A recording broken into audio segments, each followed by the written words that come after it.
Ireland against New Zealand at Lansdowne Road. Ireland captained by Tom Kiernan, playing his 52nd international. And the other man with so many caps, number 4 there, Willie John McBride, playing his 49th international, alongside number 5, Kevin Mays, who plays for the first time in that Irish pack. Mike Gibson, of course, one of the great midfield players of all time. And opposite Gibson, getting his first all-black jersey in an international match, is Ian Hurst, the Canterbury centre three-quarter. The big pack, that distinguished back row, Kirkpatrick, Sutherland and Alex Wiley. And of course, Burgess restored to the position, the fly-half position, for this vital game for New Zealand. Joe Karam at fullback, the team's top scorer with 101 points. The referee waiting then, Joe Karam poised.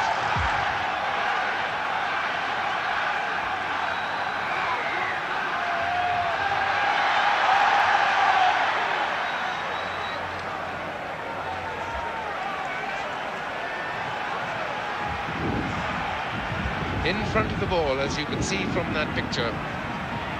The first scrum of the game.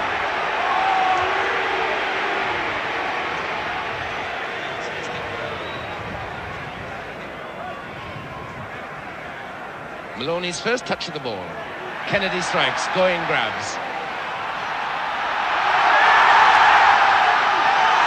Davidson's hack forward.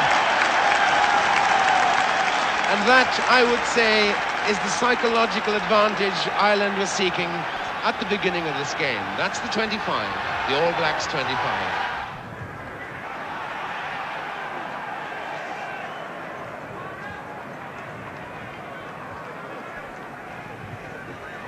Ireland in their traditional emerald green shirts and white shorts. New Zealand's 25-yard line. Going harassed. A brilliant piece of robbing by John Maroney, but going tough as teak, stealing that away, Sutherland.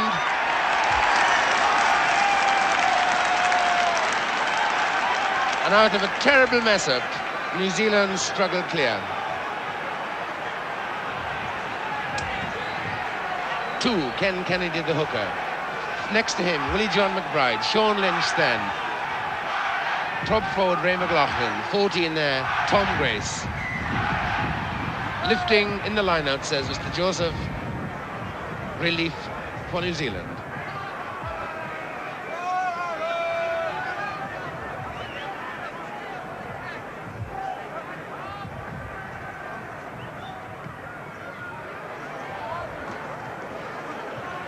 Joe Karam hasn't missed many of those all through this tour.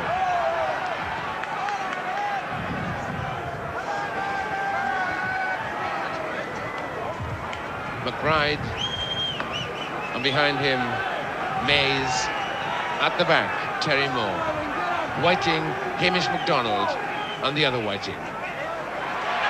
Slattery couldn't put his hands around that one. Worth a try, though.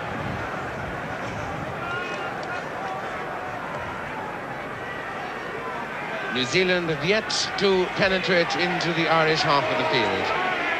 They got roughly 10 yards to go from here. The New Zealand hooker penalised this time, the front row. Tony Norton alongside Graham Whiting and Kent Lambert, of course.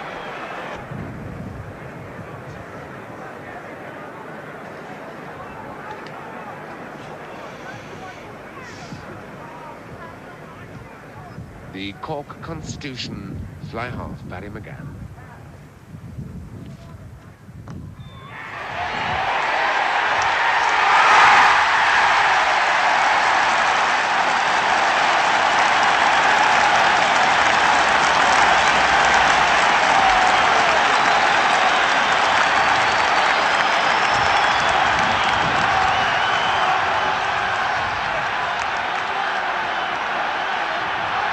That's what Ireland wanted. The early score. Now, everything thrown into New Zealand's court. Joe Karam.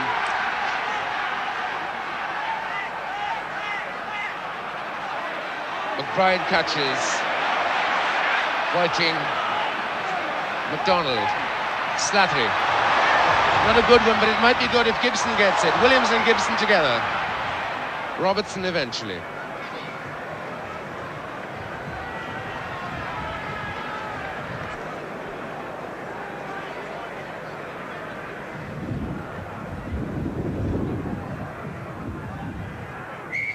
Maloney, this time Kennedy penalised by referee Mr. Marion Joseph. Still inside New Zealand's half though, a little too far out. Going Burgess.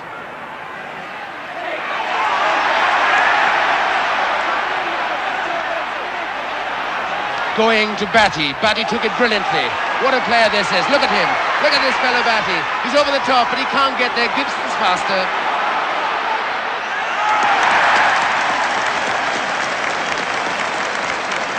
Mike Gibson, his pace then.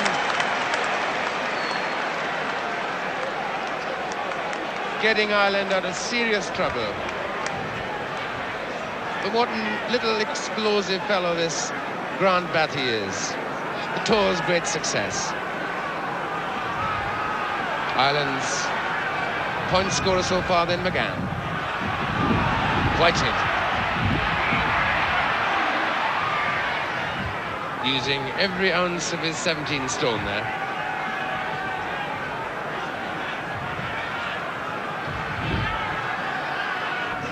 We're halfway through the first half. Still the only score on the board. Ireland 3 points from a penalty. Burgess. That's the one that looks for the gap. This is a Robertson, but a good tackle. That was very, very good by Slattery to number 6. Robbing a man and doing what a good flanker should. Destroying and then creating.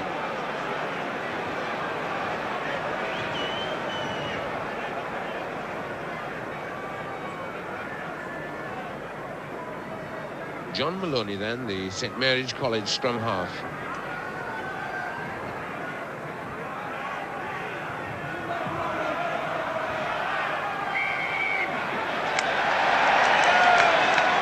Foot up, says the referee.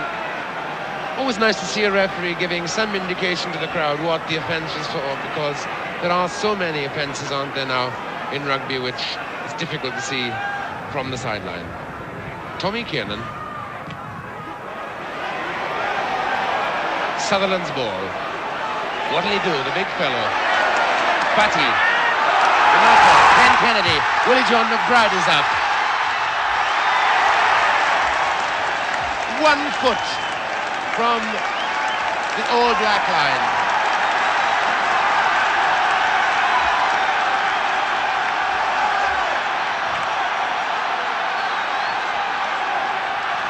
You can't get any closer than that. A vital throw, this one, for Batty. It's got to be good.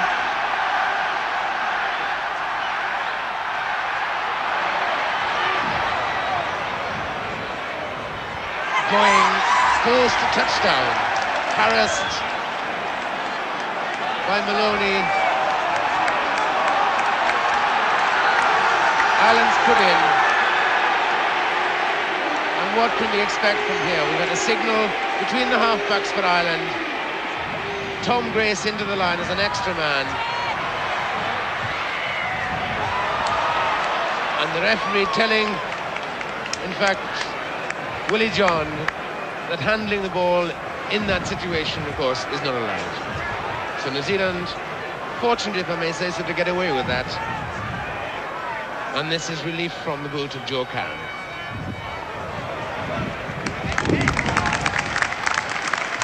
The epitome of accuracy, that. And not only that, but a 40-yard gain too.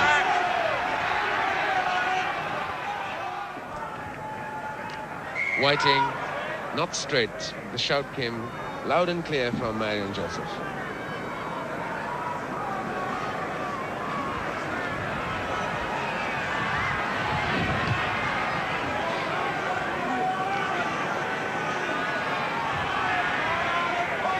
John Maloney then. Moore trying to hold. trying the wheel. Going, struggling free. Look at that strength. He's in the score. Well, that is why people say New Zealand without going is only half a team. I can't think of very many players with that sort of strength. Both he and Edwards run close to the ground, Gareth Edwards, and that was sheer strength and knowing exactly where the line was. And the crowd liked it too.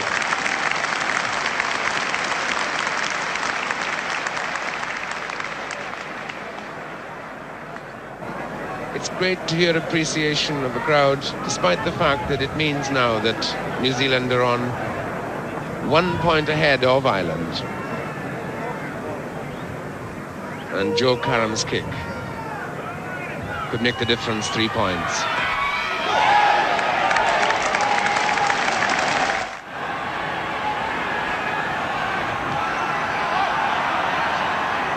Going harassing now, that's him, number 9. See the way he snatches the ball from a big forward, pulls his way through 3 others, and then 1 tackle, 2 evasions. Kiernan got him slightly too late. Going.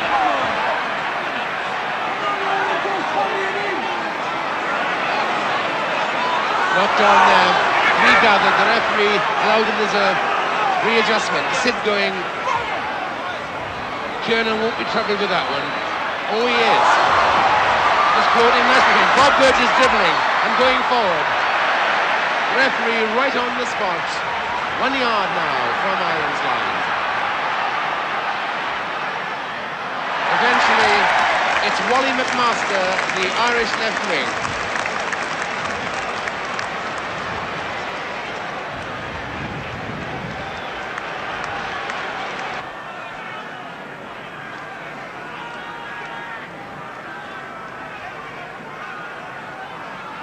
Wallace McMaster. Going's ball. He's so strong. To Burgess. Burgess there, trying to find Kirkpatrick it out. This is Alex Wiley. Wiley's got 3 men with him. Inside to Hurst, the wrong way it went. There was a try on.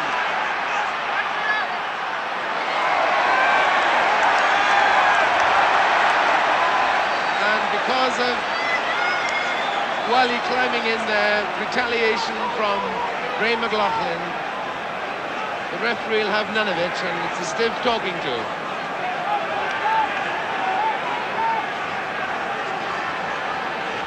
But that was not going for the ball, of course. Tom Kiernan from his own 25. Joe Karam to Batty. Here's the little dynamo. There he goes. Robertson in the middle, looking for support. Whiting knocks it forward.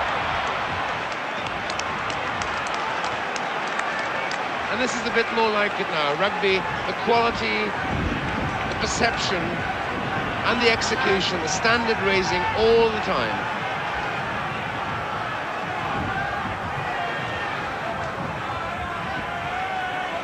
The 25, McGann.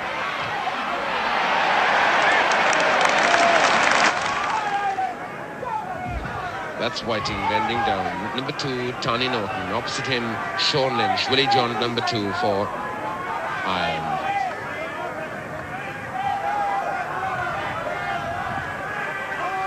Hamish MacDonald.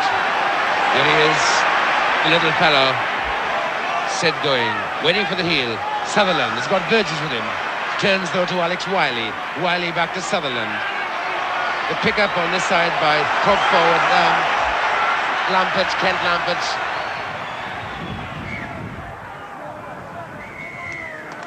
And the referee calling to a halt. An absolutely thrilling first 40 minutes, with Ireland trailing by 6 points to 3 in front of an enormous crowd here at Lansdowne Road. On the right now then, Ireland through Barry McGann to start this second half.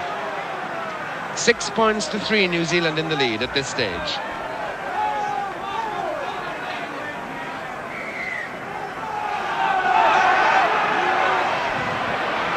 McLaughlin on the blind side, Maloney. Wallace McMaster. The cover came from Alan Sutherland.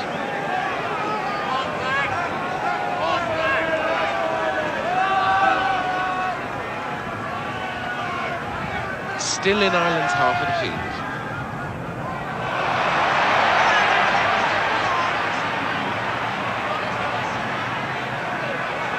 Ireland's ball. Gibson over the top, trying to ignore Flynn, trying to make the overlap.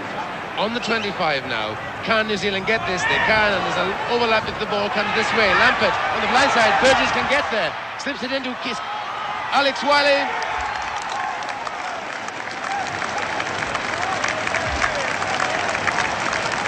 Well, the Canterbury captain up there at the precise moment to take what was a precision pass. So Joe Karam, a difficult kick, the most difficult he's had.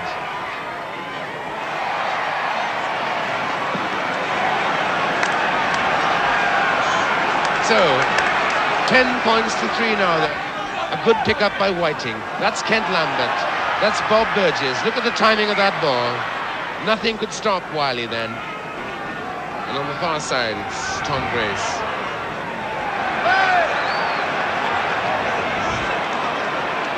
One of the many infringements of the line-out. Impossible to see what that was for. And McBride is going to try one of his specials with the pack. This is worth watching. Whether it comes off or not, it's worth a look. That's Willie John. On the blind side, that's Fergus Slattery. Tackle Grant Batty. Maloney. McGann. Flynn looking for the gap. To Gibson. Gibson tackled by Kirkpatrick, the New Zealand captain. This side, broke. With Maloney. Gibson with it. Can he pass? Oh, that was a shade late with the gap there. Kent Lambert for New Zealand. But my goodness, the crowd now rising. Scrum half John Maloney there, putting Ireland within striking distance with that sparkling run. Kennedy, the pack leader, on the 25.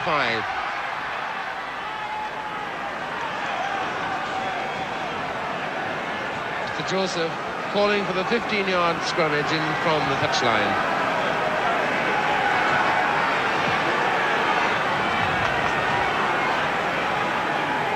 Extraordinary how many times the ball is not thrown in straight.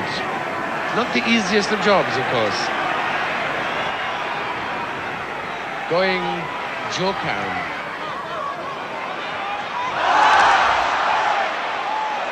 Worth a chance that was. The ball dropped a little short. Kiernan. Oh, beautiful bit of running by Tom Kiernan. Oh, that does the heart good to see. Now Ireland on the attack. Beautiful one to Gibson. Can he get there? He's got Wiley chasing him. Wiley gets there. And Sutherland covers.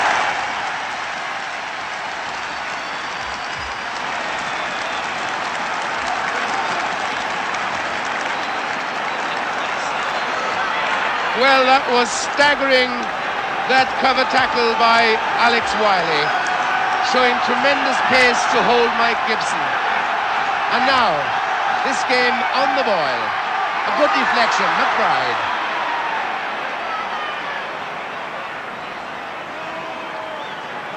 "10 yards or so from the All Blacks line.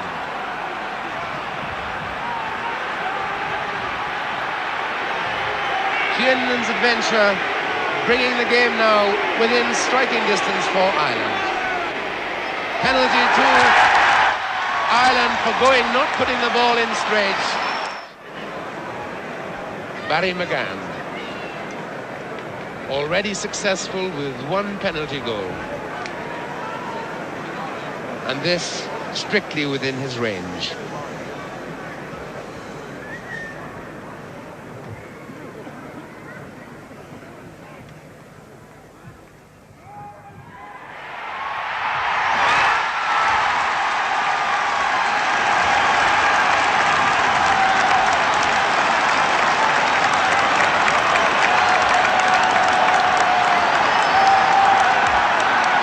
shade over 5 minutes to go.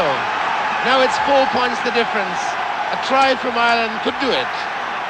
Will the All Blacks now throw everything into attack? This could be a tremendous 5 minutes.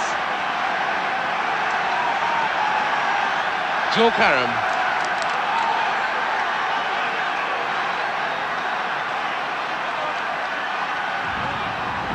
That was a wise one, the long one. And it was directly into touch. Well, psychologically, that's good for Ireland.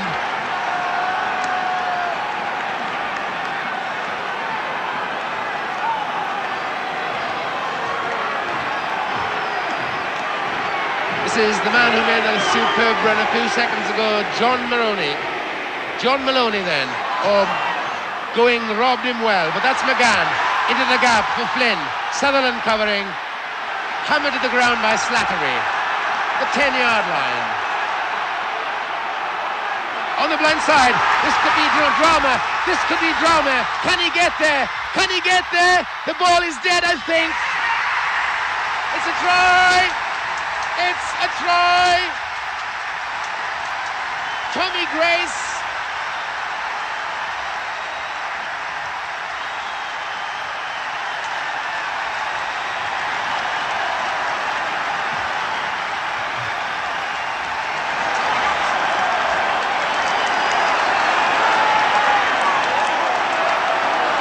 Tom Grace of St. Mary's College, from that superb piece of skill from Barry McGann and that tremendous gutsy run, and that's the situation. It couldn't be more tense. Everything then now resting on that boot of Barry McGann. Who'd be in his place?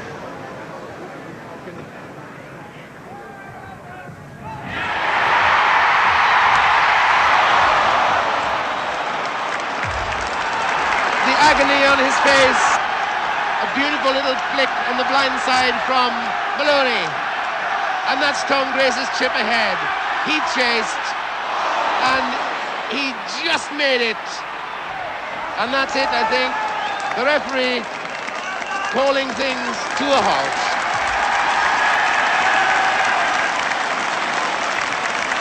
And so the men of Ireland, who traditionally have hearts as big as any stadium, have succeeded where no other country in the British Isles have succeeded. Well, have you ever seen anything quite as thrilling and exciting as that climax at Lansdowne Road, Dublin? I'm sure that it will be celebrated here in the streets of Dublin until the early hours of the morning. Ireland then succeeding where Wales and Scotland and England failed. I hope very much that you've enjoyed following the